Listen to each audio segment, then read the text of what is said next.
ನಯನ Bhargava news. ಮುಖ್ಯಾಂಶಗಳು: ಮಕ್ಕಳ ಏಳ್ಗೀಕರಣದ ಶಿಕ್ಷಣ ಸಂಸ್ಥೆಯಾಗಬೇಕು.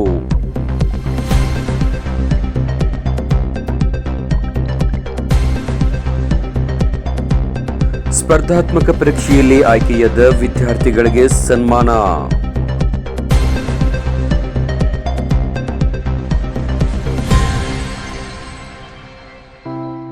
ವಾರ್ತೆಗಳ ವಿವರ.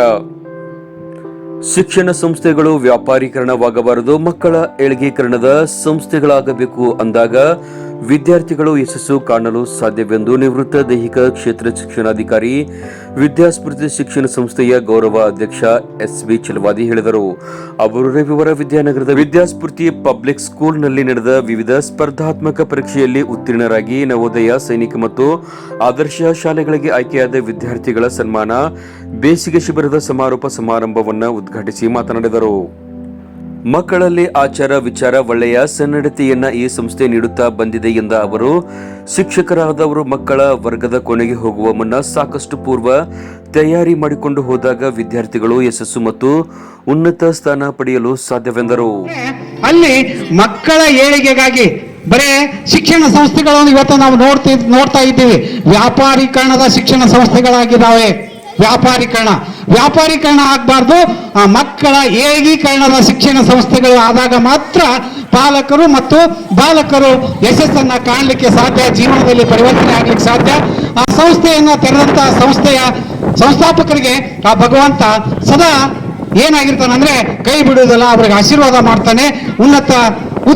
ಉತ್ತಂಗಕ್ಕೆ ಸಾಗಿ ಹೋಗ್ಲಿಕ್ಕೆ ಆತ ಸಾಥ್ ಕೊಡ್ತಾನೆ ದೇವರು ಅನ್ನುವಂತ ಒಂದು ಮಾತನ್ನ ಈ ಸಂಸ್ಥೆ ಉಳಿಸ್ಕೊಂಡು ವಿಚಾರ, ಸಂಸ್ಕೃತಿ, ಸನ್ನಡತೆ, ಬದುಕಿನುದ್ದಕ್ಕೂ ಏನಾಗಿ ಬದುಕಬೇಕು ಮಕ್ಕಳು ಅಂದ್ರೆ ಸಂಸ್ಕಾರ ಭರಿತ ಮಕ್ಕಳಾಗಬೇಕು, ಶಿಕ್ಷಣದೊಂದಿಗೆ ಸಂಸ್ಕಾರ ಹೊಂದಬೇಕು ಅನ್ನುವಂತ ವಿಚಾರವನ್ನು ಇಟ್ಕೊಂಡು ಮಕ್ಕಳಿಗೆ ಸಂಸ್ಕಾರ ಕೊಡ್ತಾರೆ. ಅದು ಉನ್ನತ ಮಟ್ಟಕ್ಕೆ ಒಯ್ಯುವಂತ ವಿಚಾರಧಾರೆಗಳು ಯಾರಲ್ಲಿ ತುಂಬಬೇಕಂದ್ರೆ ಆ ಸಂಸ್ಥೆಯಲ್ಲಿ ದುಡಿಯುತ್ತಿರುವಂತಹ ಗುರುಮಿತ್ರರು, ಗುರು ಮಾತೆಯರಿಗೆ ಮಾರ್ಗದರ್ಶನದ ಆ ಮಾತುಗಳು ಆ ಸಂಸ್ಥೆಯ ಏಳಿಗೆಯ ಅಡಿಯಲ್ಲಿ ಇರಬೇಕು.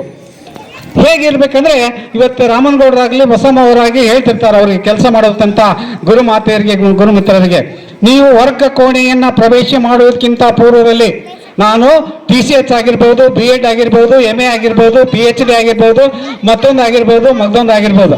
ಆದ್ರೆ ಆ ಮಕ್ಕಳಿಗೆ ಬೋಧಿಸುವ ಸಮಯದಲ್ಲಿ ವರ್ಗ ಕೋಣೆ ಪ್ರವೇಶ ಮಾಡಬೇಕಾದ್ರೆ ನಾವು ಪೂರ್ವ ಸಿದ್ಧತೆಯೊಂದಿಗೆ ವರ್ಗ ಕೋಣೆ ಪ್ರವೇಶ ಮಾಡಿದ್ದೆ ಆದ್ರೆ ಅದು ಯಶಸ್ವಿ ಬೋಧನೆ ಆಗುತ್ತೆ, ಮಕ್ಕಳಿಗೆ ಮನ ಮುಟ್ಟುತ್ತೆ, ಮಕ್ಕಳು ಉನ್ನತ ಸ್ಥಾನಕ್ಕೆ ಹೋಗೋಕ್ಕೆ ಸಾಧ್ಯ ಆಗುತ್ತೆ, ಸ್ಪರ್ಧಾತ್ಮಕ ಪರೀಕ್ಷೆಯಲ್ಲಿ ಯಶಸ್ಸನ್ನು ಸಾಧಿಸಲಿಕ್ಕೆ ಸಾಧ್ಯ ಆಗುತ್ತೆ. ಸಂಸ್ಥೆಯ ಕಾರ್ಯದರ್ಶಿ ಮಹಂತೇಶ್ ಸಿದ್ರೆಡ್ಡಿ ಮಾತನಾಡಿ, ನಮ್ಮ ಸಂಸ್ಥೆ ಕಳೆದ 3 ವರ್ಷಗಳಿಂದ ಜಿಲ್ಲೆಗೆ ಸ್ಪರ್ಧಾತ್ಮಕ ಪರೀಕ್ಷೆಯಲ್ಲಿ ರ್ಯಾಂಕ್ ನೀಡುವ ಮೂಲಕ ಹ್ಯಾಟ್ರಿಕ್ ಸಾಧನೆ ಮಾಡಿದೆ ಮತ್ತು ತಾಲೂಕಿಗೆ ಪ್ರಥಮ, ದ್ವಿತೀಯ, ತೃತೀಯ ಸ್ಥಾನವನ್ನ ಪಡೆದಿದೆ. ಆದರ್ಶ RMSA ಶಾಲೆಗೆ ಅತಿ ಹೆಚ್ಚು ವಿದ್ಯಾರ್ಥಿಗಳನ್ನ ನೀಡಿದ ಶ್ರೇಯಸ್ಸು ನಮ್ಮ ಸಂಸ್ಥೆಗೆ ಸಲ್ಲುತ್ತದೆ ಎಂಬ ಹೆಮ್ಮೆ ಇದೆ. ಕಳೆದ ವರ್ಷ 50 ವಿದ್ಯಾರ್ಥಿಗಳು, ಈ ವರ್ಷ ಮೊದಲನೇ ಸುತ್ತಿನಲ್ಲಿ 38 ವಿದ್ಯಾರ್ಥಿಗಳು RMSಗೆ ಆಯ್ಕೆಯಾಗಿದ್ದಾರೆ ಎಂದರು. ನಮ್ಮ ವಿದ್ಯಾರ್ಥಿಗಳು ಏನಾಗಿದ್ದಾರೆ ಅಂದ್ರೆ ಈ ಒಂದು ವಿವಿಧ ಶಾಲೆಗಳಲ್ಲಿ ರ್ಯಾಂಕ್ ಪಡ್ಕೊಂಡಿದ್ದಾರೆ. ಫಸ್ಟ್, ಸೆಕೆಂಡ್, ಥರ್ಡ್ ಸತತವಾಗಿ 3 ವರ್ಷಗಳ ಕಾಲ ನಮ್ಮ ಒಂದು ವಿದ್ಯಾಸಂಸ್ಥೆ ಜಿಲ್ಲೆಗೆ ಪ್ರಥಮ ಸ್ಥಾನ ಪಡೆದಿದೆ. ಮತ್ತೆ ತಾಲೂಕಿನಲ್ಲಿ ಫಸ್ಟ್, ಸೆಕೆಂಡ್, ಥರ್ಡ್ ಈ 3 ಸ್ಥಾನನು ಮೂರು ವರ್ಷ ಸತತವಾಗಿ ನಮ್ಮ ಒಂದು ರ್ಯಾಂಕ್ ಪಡ್ಕೊಂಡಿರೋ ಒಂದು ಸಾಲ ಯಾವ್ದಪ್ಪ ಅಂತಂದ್ರೆ ನಮ್ಮ ವಿದ್ಯಾಸಂಸ್ಥೆ ಅಂತ ಹೇಳ್ಬೋದು. ಮತ್ತೆ RMSA ಶಾಲೆಗೆ ಅತಿ ಹೆಚ್ಚು ವಿದ್ಯಾರ್ಥಿಗಳನ್ನ ಆಯ್ಕೆ ಮಾಡಿ ಕಳಿಸ್ತಕ್ಕಂಥ ಶಾಲೆ ಅಂತಂದ್ರೂ ಕೂಡ ವಿದ್ಯಾಸ್ಫೂರ್ತಿ ಅಂತಾನೆ ಹೇಳ್ಬೋದು. ಕಳೆದ ವರ್ಷ 50 ವಿದ್ಯಾರ್ಥಿಗಳು RMSAಗೆ ಆಯ್ಕೆಯಾಗಿದ್ರು. ಈ ವರ್ಷ ಮೊದಲನೇ ಸುತ್ತಿನಲ್ಲಿನೇ 38 ವಿದ್ಯಾರ್ಥಿಗಳು RMSA ಶಾಲೆಗೆ ಆಯ್ಕೆಯಾಗಿದ್ದಾರೆ ಅಂದ್ರೆ ತುಂಬಾ ಖುಷಿ ಅನ್ಸುತ್ತೆ. ಅಂತ ವಿದ್ಯಾರ್ಥಿಗಳನ್ನ ಇವತ್ತು ನಾವು ಏನ್ ಮಾಡ್ತಾ ಇದ್ದೀವಿ ಅಂದ್ರೆ ಸನ್ಮಾನಿಸ್ತಾ ಇದ್ದೀವಿ. ಅವರ ಒಂದು ಮುಂದಿನ ಒಂದು ಶಿಕ್ಷಣದಲ್ಲಿ ಒಂದು ಒಳ್ಳೆಯ ಯಶಸ್ಸನ್ನು ಕಾಣಲಿ, ಅವ್ರಿಗೆ ಈ ಒಂದು ಸನ್ಮಾನ ಮಾಡಿ ಅವರನ್ನು ಹೃತ್ಪೂರ್ವಕವಾಗಿ ಅಭಿನಂದಿಸಿ ಕಳಿಸಿದ್ರೆ ಆ ಮಕ್ಕಳು ಮುಂದಿನ ತರಗತಿಗಳಲ್ಲಿ ಕೂಡ ಒಳ್ಳೆ ಅಂಕಗಳನ್ನು ಗಳಿಸ್ತಾರೆ. ಮತ್ತೆ ಮುಂದೆ NEET, JEE ಅಂತ ಪರೀಕ್ಷೆಗಳನ್ನು ಕೂಡ ಈಸಿಯಾಗಿ ಕ್ರ್ಯಾಕ್ ಮಾಡುವಂತ ವಿದ್ಯಾರ್ಥಿಗಳು ಅವರಾಗ್ತಾರೆ. ಇದಕ್ಕೆ ತುಂಬಾ ಹೆಮ್ಮೆ ಅನ್ಸುತ್ತೆ. ಯಾಕಂದ್ರೆ ಈ ಒಂದು ಫೌಂಡೇಶನ್, ಬೇಸಿಕ್ ಫೌಂಡೇಶನ್ ಮಕ್ಕಳು ಈ ಒಂದು ನೀವು ಪ್ರಥಮ ಹಂತದಲ್ಲಿ ಫಸ್ಟ್ ಸ್ಟ್ಯಾಂಡರ್ಡ್ ಇಂದ ಫಿಫ್ತ್ ಸ್ಟ್ಯಾಂಡರ್ಡ್ ಅಲ್ಲಿ ಮಕ್ಕಳನ್ನ ನೀವು ಎಷ್ಟು ಚೆನ್ನಾಗಿ ಒಂದು ವಿದ್ಯಾಭ್ಯಾಸ ಮಾಡಿಸ್ತೀರಲ್ಲ, ಸೊ ಅದೇ ಮಕ್ಕಳು ಮುಂದೆ 6 to 12th ವರೆಗೂ ಒಳ್ಳೆ ರ್ಯಾಂಕ್ಗಳನ್ನು ಪಡಿತಾರೆ. ಮೊದಲು ಬೇಸಿಕ್ ಫೌಂಡೇಶನ್ ಚೆನ್ನಾಗಿತ್ತು ಅಂತ ತಿಳ್ಕೊಳ್ರಿ, ಆ ಮಕ್ಕಳು ಬೇಕಾದಂತ ಈ ಒಂದು ಸ್ಪರ್ಧಾತ್ಮಕ ಪರೀಕ್ಷೆಗಳಲ್ಲಿ ಈಸಿಯಾಗಿ ಕ್ರ್ಯಾಕ್ ಮಾಡ್ತಂದ್ರೆ ನಮ್ಮ ಮಕ್ಕಳನ್ನ ಈ ಒಂದು 4th ಮತ್ತು 5th ಅಡ್ವಾನ್ಸ್ ಆಗಿ ಅವ್ರಿಗೆ ನಾವು ರೆಡಿ ಮಾಡ್ಬೇಕಂತಂದ್ರೆ 5th ಸ್ಟ್ಯಾಂಡರ್ಡ್ಗೆ ರೆಡಿ ಮಾಡ್ಬೇಕಂತಂದ್ರೆ ಈ ಒಂದು ಸ್ಪರ್ಧಾತ್ಮಕ ಯುಗದಲ್ಲಿ, ಯಾಕಂದ್ರೆ ಎಲ್ಲಾ ವಿದ್ಯಾರ್ಥಿಗಳು ಬಹಳ ಜಾಣರು ಇರ್ತಾರೆ, ಆದ್ರೆ ಅವ್ರನ್ನ ರೆಡಿ ಮಾಡಿಸೋದು ಬಹಳ ಅತಿ ಅವಶ್ಯಕ. ಏನ್ ಮಾಡ್ಬೇಕಂದ್ರೆ ಈ 3rd 4th ಇರುವಾಗನೇ ಮಕ್ಕಳನ್ನ ನಾವು ಆ ಒಂದು ಪರೀಕ್ಷೆಗಳಿಗೆ ರೆಡಿ ಮಾಡಿಸ್ಬೇಕಾಗ್ಬೋದು. ಯಾಕಂದ್ರೆ ಎಲ್ಲಾ ವಿದ್ಯಾರ್ಥಿಗಳು ಡಾಕ್ಟರ್ಗಾಗ್ಲಿಕ್ಕೆ ತಯಾರಿಲ್ಲ, ಎಲ್ಲಾ ವಿದ್ಯಾರ್ಥಿಗಳು ಇಂಜಿನಿಯರಿಂಗ್ ಆಗ್ಲಿಕ್ಕೆ ತಯಾರಿಲ್ಲ, ಹೌದಾ? ಸೊ ಅದರಲ್ಲಿನೂ ಕೂಡ ಒಂದೊಂದು ವಿದ್ಯಾರ್ಥಿಗಳಿಗೆ ಒಂದು ವಿಶೇಷ ಒಂದು ಗುಣ ಇರುತ್ತೆ. ಅಂಥವುಗಳನ್ನ ನಾವು ಗುರುತಿಸಬೇಕಾಗಿದೆ, ತಂದೆ ತಾಯಿಗಳಾದರೂ ನಾವು ಮತ್ತು ಟೀಚರ್ಸ್ಗಳಾದರೂ ನಾವು ಅದನ್ನ ಆ ವಿದ್ಯಾರ್ಥಿಗಳಲ್ಲಿ ಇರ್ತಕ್ಕಂಥ ಒಂದು ಸ್ಪೆಷಲ್ ಕ್ಯಾರೆಕ್ಟರ್ಗಳನ್ನ ಗುರುತಿಸಿ ಅದಕ್ಕೆ ಜಾಸ್ತಿ ಪ್ರೋತ್ಸಾಹ ಕೊಟ್ಟಿದ್ದೇ ಆದರೆ ಅದೇ ಫೀಲ್ಡಲ್ಲಿ ಮಗು ಅತಿ ಹೆಚ್ಚು ಒಂದು ಒಳ್ಳೆಯ ಅದೇ ಒಂದು ಫೀಲ್ಡಲ್ಲಿ ಒಂದು ಒಳ್ಳೆಯ ಅನುಭವನ ಪಡೆದು ಅದರಲ್ಲಿ ಒಂದು ಸಾಧನೆ ಮಾಡಬಹುದು ಅಂತಾನೆ ಹೇಳ್ಬೋದು. ಸಂಸ್ಥೆಯ ಸಂಸ್ಥಾಪಕ ರಾಮನಗೌಡ ಸಿದ್ದರೆಡ್ಡಿ ಮತ್ತು ಅಧ್ಯಕ್ಷೆ ಬಸಮ್ಮ ಸಿದ್ದರೆಡ್ಡಿ ಅಧ್ಯಕ್ಷೀಯ ನುಡಿಗಳನ್ನ ಆಡಿದರು. ಎಲ್ಲ ಹಾಸ್ಟೆಲ್ ಭಾಳ ಜನ ಬರ್ತಾರ, ಸರ ನಮ್ಮ ಮನ್ಯಾಗ ನಮ್ಮ ಹುಡುಗ ಬದ್ನಿಕಾಯಿ ತಿನ್ನೋದಿಲ್ರಿ, ಚವಳಿಕಾಯಿ ತಿನ್ನೋದಿಲ್ರಿ, ಸೌತಿಕಾಯಿ ತಿನ್ನೋದಿಲ್ರಿ. ಹೌದ್ರಿ, ಬರೋಬರ, ಅದು ನಿಮ್ಮ ಮನ್ಯಾಗ ಇಲ್ಲ, ನಮ್ಮ ಹಾಸ್ಟೆಲ್ದಾಗ ಬಿಟ್ಟು ನೋಡ್ರಿ. ಮಧ್ಯಮದವರು ಇರ್ಬೋದು, ಆದ್ರೆ ಮಕ್ಕಳುಗಳು ಸಿಲೆಕ್ಷನ್ ಆಗುವಂತ ಒಂದು ಟ್ರೈನಿಂಗ್ ಅಥವಾ ನಾವು ನವೋದಯ ಕೋಚಿಂಗ್ ಆಗ್ಲಿ, ನವೋದಯ, ಮುರಾರ್ಜಿ, RMS, ಕಿತ್ತೂರು, ಪ್ರತಿ ವರ್ಷ ನಮ್ಮ ಮಕ್ಕಳು ಹೆಚ್ಚಿಗೆ ವಿದ್ಯಾರ್ಥಿಗಳು ಸಿಲೆಕ್ಷನ್ ಆಗ್ತಾ ಇದೆ. ಎಲ್ಲಾ ಪೇರೆಂಟ್ಸಿಗೆ ಮತ್ತು ತಾಯಂದಿರಿಗೆ, ಪಾಲಕರಿಗೆ ಏನ್ ಕೇಳ್ಕೊತಿದ್ದೀನಪ್ಪ ಅಂತಂದ್ರೆ ಮಕ್ಕಳನ್ನು ಶಿಕ್ಷಣ ಜೊತೆ ಸಂಸ್ಕಾರವಂತ ಮಕ್ಕಳನ್ನಾಗಿ ಮಾಡಬೇಕಾಗಿದೆ.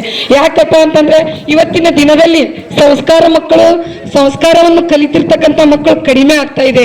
ಇದು ಯಾರ ಕಡೆಯಿಂದ ಆಗ್ಲಿಕ್ಕೆ ಸಾಧ್ಯಪ್ಪ? ಒಂದು ಸಂಸ್ಕಾರವಂತ ಮಕ್ಕಳು ಆಗ್ಬೇಕಾದ್ರೆ ನಮ್ಮ ತಾಯಂದಿರ ಕೈಯಲ್ಲಿದೆ. ಅವರಿಗೆ ನಾವು ಮುಂಜಾನೆ ಎದ್ದು ತಂದೆ ತಾಯಿಗಳಿಗೆ ನಮಸ್ಕಾರ ಮಾಡೋದಾಗ್ಲಿ, ಇಬತ್ತಿ ಹಚ್ಕೊಳ್ಳೋದಾಗ್ಲಿ, ಬಸವಣ್ಣವ್ರ ವಚನಗಳು ಹೇಳೋದಾಗ್ಲಿ, ಸ್ವಾಮಿ ವಿವೇಕಾನಂದರದಾಗ್ಲಿ ಅಂತ ಆದರ್ಶಗಳನ್ನು ಈಗ ಮನೆಗೆ ಬಂದ ತಕ್ಷಣ ಏನಾಗ್ತದೆ, ಈಗ ತಂದೆ ತಾಯಿ ಕೆಲ್ಸಕ್ಕೆ ಹೋಗ್ತಿರ್ತಾರೆ, ಮಕ್ಕಳು ಹೋಗಿ ನೀವು ಶಿಕ್ಷಣ ಅಂದ್ರೆ ಏನು ವಿದ್ಯಾಸ್ಫೂರ್ತಿಯಲ್ಲಿ ಬಹಳ ಚೆನ್ನಾಗಿ ಹೇಳ್ತಾರೆ, ನಾವಲ್ಲಿ ಚೆನ್ನಾಗಿ ಶಿಕ್ಷಣ ಕೊಡ್ತಾರ, ನಾವಲ್ಲಿ ಹಾಕಿಬಿಟ್ಟಿದ್ದೇವೆ ಅಂತ ಹೇಳಿಸಿಂದ ಕೈ ತೊಳ್ಕೊಳ್ಳೋದಲ್ಲ. ಅದರ ಜೊತೆ ಕಾರ್ಯಕ್ರಮದಲ್ಲಿ ವಿವಿಧ ಸ್ಪರ್ಧಾತ್ಮಕ ಪರೀಕ್ಷೆಯಲ್ಲಿ ಆಯ್ಕೆಯಾದ ರ್ಯಾಂಕ್ ಪಡೆದ ಜಿಲ್ಲೆಗೆ, ತಾಲೂಕಿಗೆ ಪ್ರಥಮ ಸ್ಥಾನವನ್ನ ಪಡೆದ 50ಕ್ಕೂ ಹೆಚ್ಚು ವಿದ್ಯಾರ್ಥಿಗಳಿಗೆ ಸನ್ಮಾನಿಸಿ ಪಾರಿತೋಷಕವನ್ನ ನೀಡಲಾಯಿತು.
ವೃತ್ತಿಯಲ್ಲಿ ಒಂದು ಒಳ್ಳೆಯ ಸ್ಥಾನವನ್ನು ಮಾನ ಪಡೀಲಿ, ಅವರಿಗೆ ಒಳ್ಳೆಯದಾಗಲಿ ಅಂತ ನಮ್ಮ ಶಿಕ್ಷಣ ಸಂಸ್ಥೆ ಯಾವಾಗಲೂ ಅವರನ್ನು ಅಭಿನಂದಿಸುತ್ತಿರುತ್ತದೆ. ಜೋರಾದ ಚಪ್ಪಾಳೆ. ಸುಮಾರು ನಾನು ಈ ಶಾಲೆಯಲ್ಲಿ 3 ವರ್ಷ ವರ್ಕ್ ಮಾಡಿದೆ. ಅದಕ್ಕಿಂತ ಮುಂಚೆ ಎಲ್ಲಿ ಹೋಗಿರಲಿಲ್ಲ. ಇಲ್ಲಿ ಬಂದ ತಕ್ಷಣ ಸಿಕ್ಕಾಪಟ್ಟೆ ಪ್ರೀತಿ ಸಿಕ್ತು.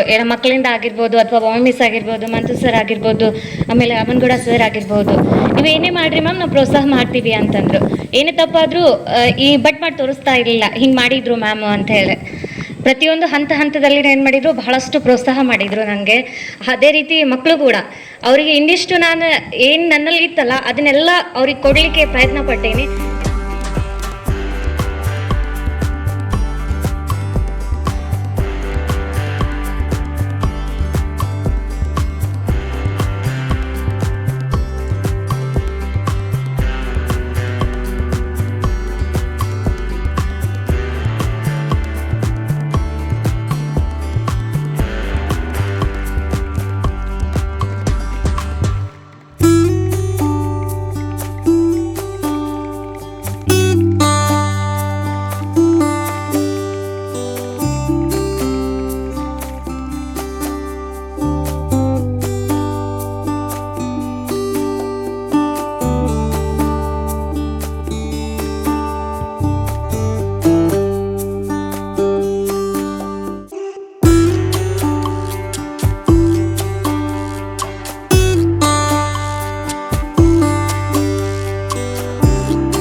ಕಾರ್ಯಕ್ರಮದಲ್ಲಿ ಉದ್ಯಮಿ ಸಂಜಯ್ ಓಸ್ವಾಲ್, ರಾಜೇಶ್ವರಿ ನಾಡಗೋಡ್, ಸಂಗನಗೌಡ ಪಾಟೀಲ್, ಮಂಜುಳಾ ಬಿರಾದರ್, ಆರ್ಜೆಯ ಮೊಮಿನ್, ವೀರೇಶ್ ದದಗಿ, ನ್ಯಾಯವಾದಿ NB ಮುದ್ನಾಳ್, ಶಿಕ್ಷಕರಾದ ರವಿ ಪತ್ತಾರ್ ಸೇರಿದಂತೆ ಪಾಲಕರು, ವಿದ್ಯಾರ್ಥಿಗಳು ಹೆಚ್ಚಿನ ಸಂಖ್ಯೆಯಲ್ಲಿ ಭಾಗವಹಿಸಿದ್ದರು.